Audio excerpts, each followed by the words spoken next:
Hello, I'm Sophie Ikenya. Welcome to Focus on Africa, our top stories. Mali then and now. As the country marks the 60th anniversary of its independence from France, we explore what's next as it transitions to civilian rule. A harrowing video emerges appearing to show a naked woman being stalked and killed in northern Mozambique earlier this year. We investigate who was really behind the atrocity. Also in the program, fighting stigma with a camera. We join a Zimbabwean filmmaker on his personal journey to raise awareness about epilepsy and dispel some of the stigma surrounding the condition. And striking a balance, Kenya's Chief Justice calls for Parliament to dissolve due to a lack of female representation.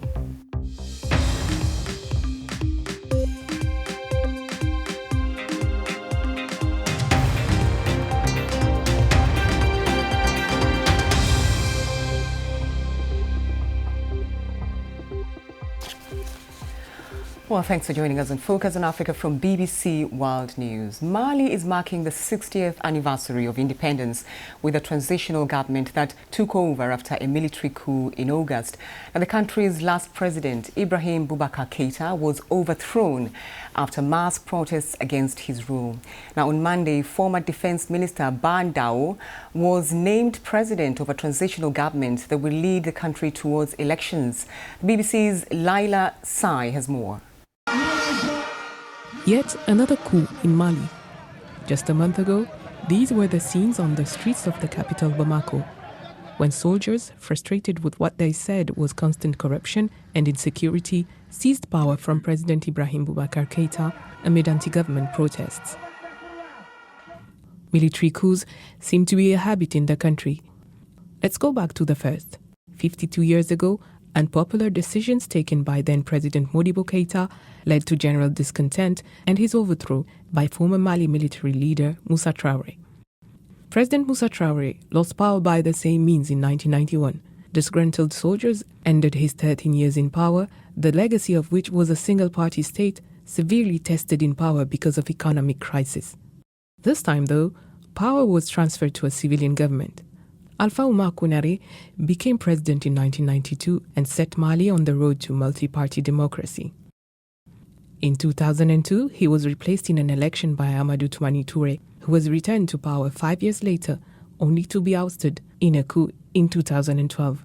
Dakar is where Amadou Toumani Touré, called Atete, lived in exile for 5 years. The Senegalese capital city is also a door to landlocked Mali.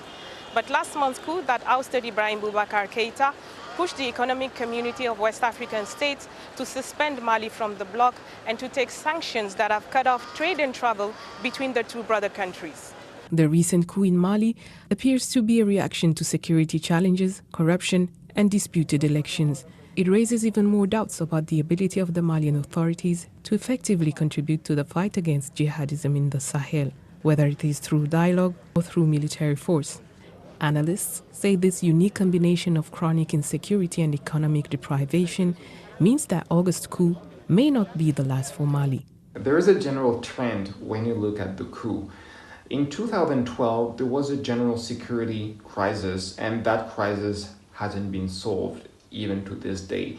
So Mali has been under a lot of pressure from northern Mali and then central Mali, and the administration is missing in most of these parts.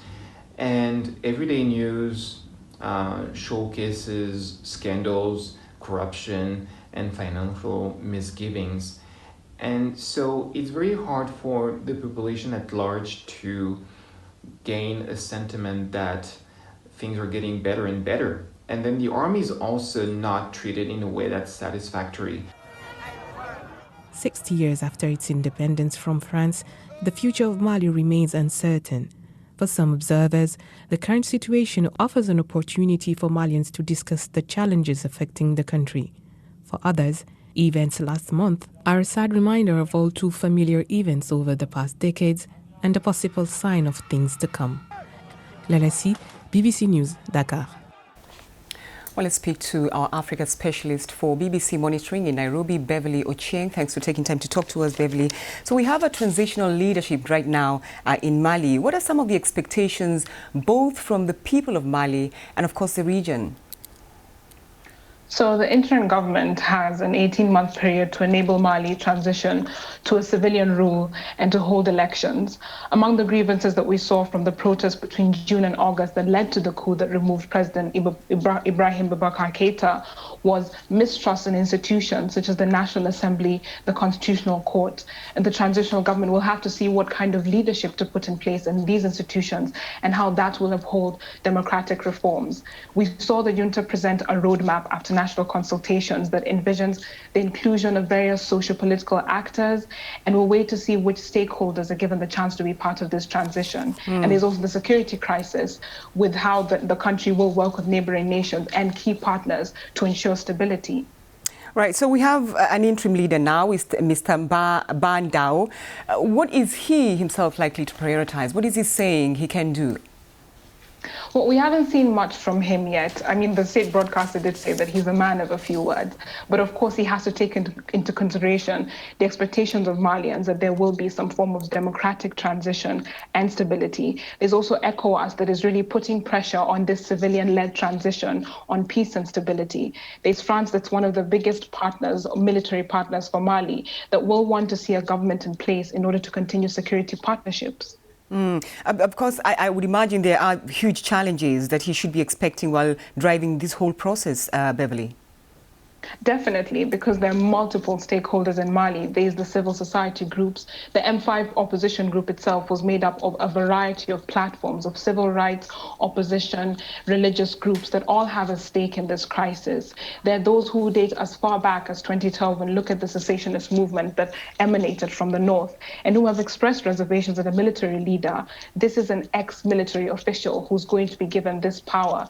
There might be some skepticism from the international community because it would seem like an endorsement of what they did stand against with the military, but we'll wait and see how he's able to address these multifaceted challenges. And that brings me to the question of what role the ECOWAS community really can play to make sure that the transitional government actually is held to account. We have seen that ECOWAS is quite on the back foot with Mali. It seemed to have been caught by surprise by the military coup itself.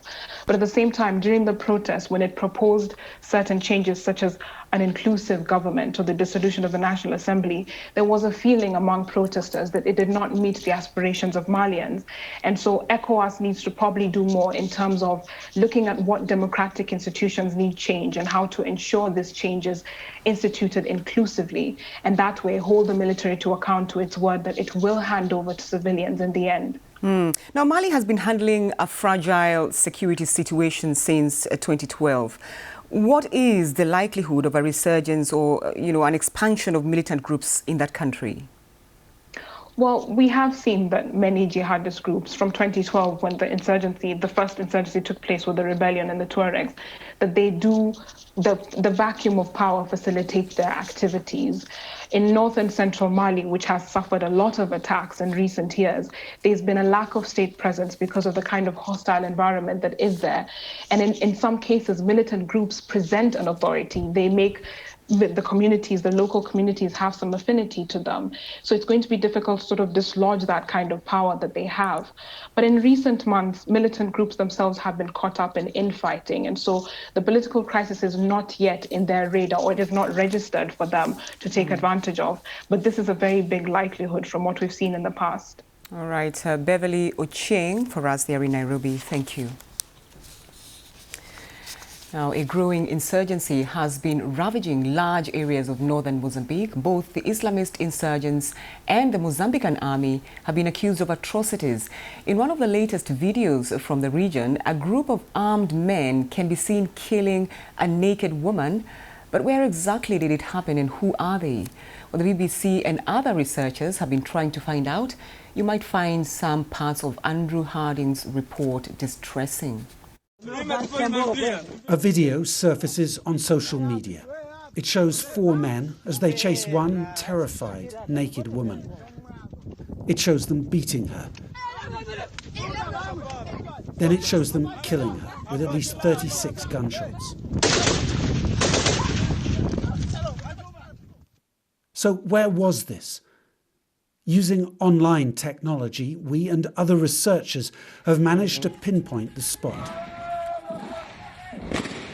Northern Mozambique, a region consumed by fighting, and a road just outside the small town of Oase. See those billboards, the 3 trees, the green and the white roofs. There's no doubt about the location. What about the date? The angle of the men's shadows suggests April or September. The video first emerged in early September this year, and we know Mozambican troops were in the area then, launching a major offensive against insurgents. And now to the heart of the matter. Who are these people? The woman has yet to be identified.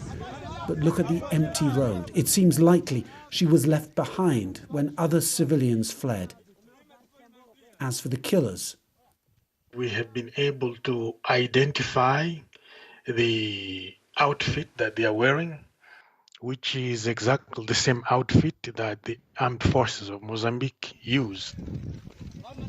Army uniforms then, and accents that seem to back that up. In the video, the soldiers are speaking in Portuguese with accents of the south. What that tell us is that they are most likely soldiers of the army, because from what we know of the insurgents is that they speak in Swahili. In some cases, they speak in Arabic. Local media reports have since identified a possible suspect, a soldier, who may since have been killed. Mozambique's government has given a mixed response, promising an investigation, but also suggesting the footage has been faked or edited by malicious people. That's not impossible. The insurgents, seen here looting military supplies earlier this year, are well known for impersonating soldiers. As for why any gunmen might kill and film the killing of a civilian, this video may be horrific, but it's not unique. In fact, it's extraordinary quite how many videos are now circulating on social media that have come from this corner of Mozambique. The bottom line, the violence is growing, forcing 250,000 civilians to flee their homes. And the stakes are high. Building work has already begun on a vast new project worth billions to develop this region's offshore gas fields. But in recent days, the insurgents have launched new attacks along the coast, perhaps threatening the future of those plans. So much in this short video remains a mystery, but the horrors unfolding in northern Mozambique are now beyond dispute. Andrew Harding, BBC News, South Africa.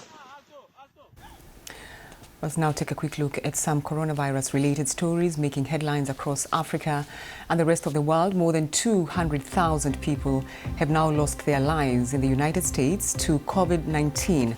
The latest figures compiled by Johns Hopkins University also show that almost 6,900,000 people in the US are confirmed to have been infected. Mauritius will reopen its borders from the 1st of October under strict COVID-19 safety measures. Those arriving will be required to quarantine for 14 days at their cost, which is estimated to be about $1,300 a day a person. Experts say the quarantine cost could put tourists off from traveling to Mauritius. This is Focus on Africa from BBC World News with me, Sophie Ikenya. Still to come, we'll take you to Kenya to find out why the country's Chief Justice has asked President Uhuru Kenyatta to dissolve Parliament. I'm Sophie Ikenya and you're watching Focus on Africa from BBC World News. Now it's the second day of a nationwide strike by nurses and midwives in Ghana demanding better working conditions. This has left many patients stranded in clinics across the country amid the COVID-19 pandemic, which has affected more than 45,000 people. Now, the National Labour Commission says the strike is illegal and had secured a court injunction to stop it. But the nurses and midwives says it's the only way of getting their voice heard. The BBC's Thomas Nadi reports from Accra. The Ghana-registered Nurses and Midwives Association started their strike action on Monday to demand for better conditions of service. They want the government to give them rent and transport allowance, as well as a non-basic salary monthly allowance of 8%. Ghana's Fair Wages and Salaries Commission has said that they've been able to meet some of the demands and urged them to resume work. Earlier, the National Labour Commission had secured a court injunction to compel them to stop the strike action. It is already having a heavy toll on health facilities nationwide. There have been reports of deaths in health facilities in some parts of the country, and patients who visited hospitals remain stranded. The government is always saying they're promoting the Ghana Health Service or whatever, the hospitals, the government hospitals. And now if the nurses their needs are not met, then we are coming, the clients, it will affect us most. Where would we go? Where can we go now? The strike is affecting us because since the nurses left, it is only the doctors working here, which means those of us who brought patients have to take care of them. Security won't let us back in the wards, so we are sleeping outside. Nurses play a very critical role in healthcare as they administer the medications prescribed by medical doctors to patients and also take care of those on admission. Some doctors have said that they've been unable to perform their duties effectively because of the absence of the nurses. Ghana's healthcare could grind gradually to a halt if this impasse is not resolved immediately. Thomas Nadi, BBC News, Accra. Well, in Kenya, members of parliament have been reacting to a call by the country's Chief Justice for President Uhuru Kenyatta to dissolve parliament, saying it fails to meet a constitutional provision which would allow for a 1/3 of the seats to be occupied by women. Now, Kenya's constitution states that no more than 2/3 of any elected or appointed body can be of the same gender. Now, at the moment, men hold 78% of seats in the country's lower house of parliament and 69% in the upper house. The BBC's Esther Ogola reports. Indeed, this is a first for Kenya, and reactions to the calls for the dissolution of parliament have been coming in fast and thick, and with just as many interpretations. Now, in a bid to contain the fallout, Parliament has asked the Parliamentary Service Commission, which handles the affairs of Parliament, to move to the High Court not only to contest the advisory, but to ask what the interpretation of this advisory really means for the country. According to the Law Society of Kenya, however, President Uhuru Kenyatta has 21 days to react to this advisory. On the flip side, however, many women parliamentarians have welcomed the move, saying it is a fight for justice for the women of Kenya. Now, President Uhuru Kenyatta is yet to react to Chief Justice David Maraga's advisory. However, should he choose to dissolve parliament, then Kenyans will have to go back to the ballot in 60 days. On the other hand, if he doesn't, then the question remains, is he above the law? According to experts, there is a real fear of a constitutional crisis if this matter is not resolved, as it means that anything that Parliament will do after 21 days will be considered illegal and can be contested in court. Esther Kello, BBC, Nairobi. Well, to Cameroon now, where anti-government demonstrators have taken to the streets in several towns and cities from the capital Yaoundé to Baham, the hometown of opposition leader Maurice Kamto in the west of the country.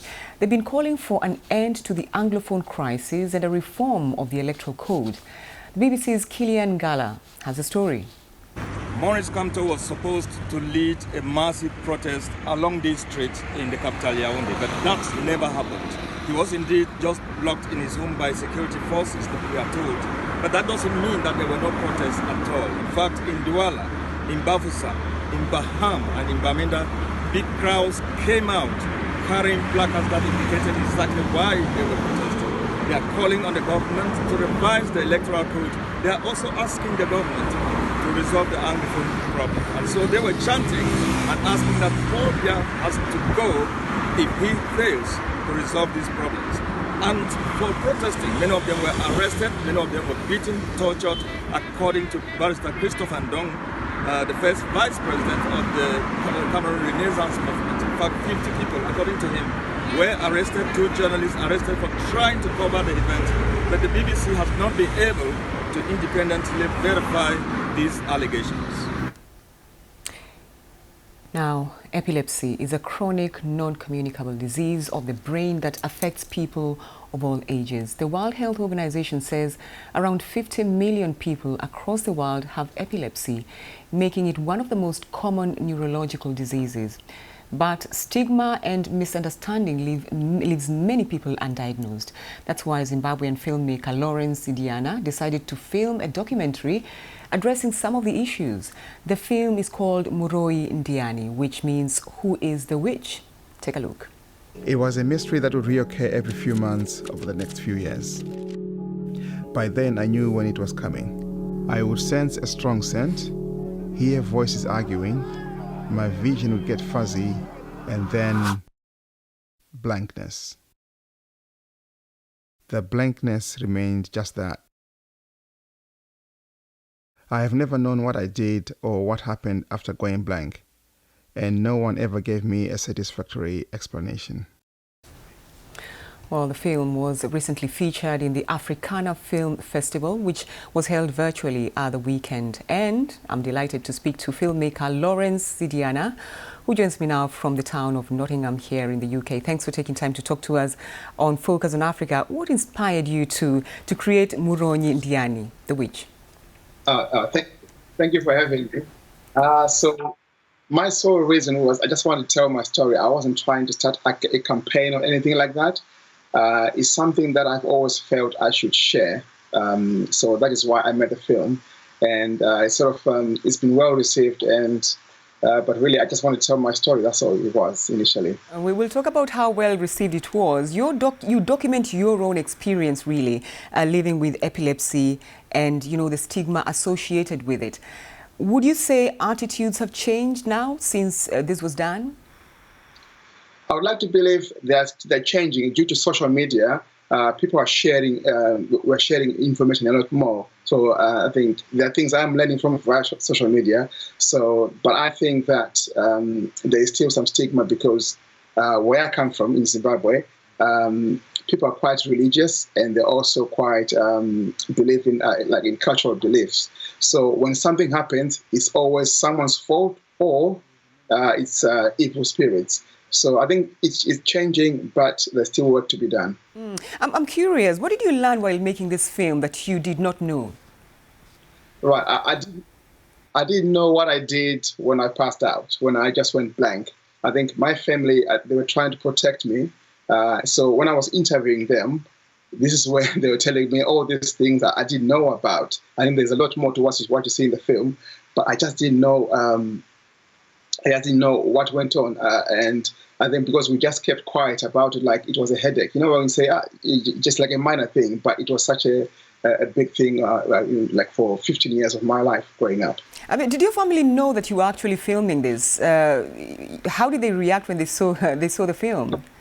Well, what I did, I just said I'm going to make a film about my epilepsy. I didn't tell them about the angle. I think it's only my sister who knew because I shown her the script.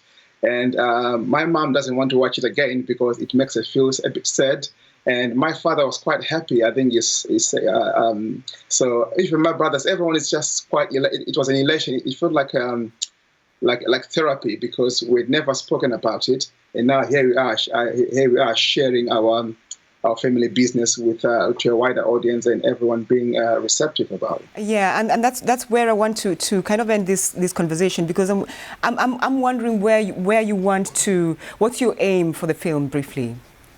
So, what I want to do initially is to share it with epilepsy support organizations, African ones mostly, because I think they will relate to the story. And then I'll be entering it into film festivals. I've been approached by the festival as well. So you have ambitions for that. But I just want to say thank you and all the best on this, Lawrence Zidana. Thank you. This is Focus on Africa. Thanks for watching. Bye-bye.